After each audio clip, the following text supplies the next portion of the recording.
নানা নাটকীয়তা ভরা ম্যাচে লক্ষ্য ১৭৫, ১৫ রানেই নেই তামিম, শান্ত, সাইফ। হাতে গুরুতর চোট পেয়ে হাসপাতালে হুসাইন তালাত। বাংলাদেশকে বাঁচাতে আশীর্বাদ হয়ে আসে বৃষ্টি, কিন্তু সময়ের ব্যবধানে সেই বৃষ্টি হয়ে যায় গলার কাটা।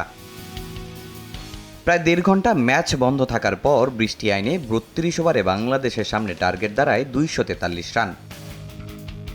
উইকেটে থাকা লিটন হৃদয় ব্যাটিংটা করেন বেশ দেখে শুনে। ওয়ানডেতে দীর্ঘদিন অফ ফর্মে থাকা লিটনের ব্যাট এদিন ফিরে পাওয়া শুরু করে ছন্দ। যদিও ১০তম ওভারে হারিসের বলে তার সহজ ক্যাচ ছেড়ে দেন সাদাকাত। পরে সেই সাদাকাতের বলেই ফিরতে হয় লিটনকে। আউটের আগে তার উইলও দেখে ৩৩ বলে ৪১ রান। প্রথম ম্যাচে ব্যাটিংয়ে সুযোগ না পাওয়া আফিফও পারেননি প্রত্যাবর্তনটা স্মরণীয় করে রাখতে। অধিনায়ক মিরাজ ফিরে যান মাত্র ১ রান করে। সাদাকাতের বলটা বুঝতেই পারেননি রিশাদ হোসেন। কিছুটা চেষ্টা করেন তাওহিদ হৃদয়, কিন্তু ২৮ রানে হারিস রফির বলে লেগ বিফোরের ফাঁদে কাটা পড়েন এই ব্যাটার।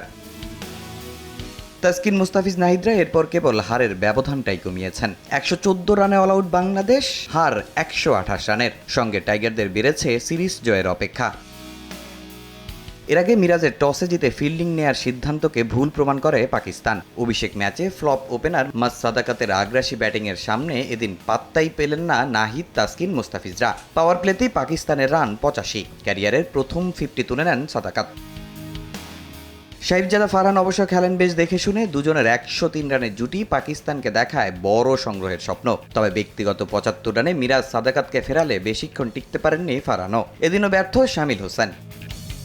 সালমান রিজওয়ানে আবারও ঘুরে দাঁড়ায় পাকিস্তান। 50 আসে সালমান আগার ব্যাটে। পরে দুজনের ১০৯ রানের পার্টনারশিপ ভাঙে রান আউটে। মিরাজের বলে সেই রান আউট নিয়ে চলে বিতর্ক। নিয়ম অনুযায়ী সঠিক মিরাজ।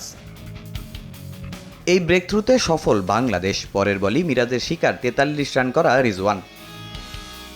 ৩০০+ রানের স্বপ্ন দেখা পাকিস্তান এরপর আর বেশি দূর যেতে পারেনি। ২৭৪ রানে all out men in green. সর্বোচ্চ ৩ উইকেট রিশাদের, মিরাজ নিয়েছেন ২টি।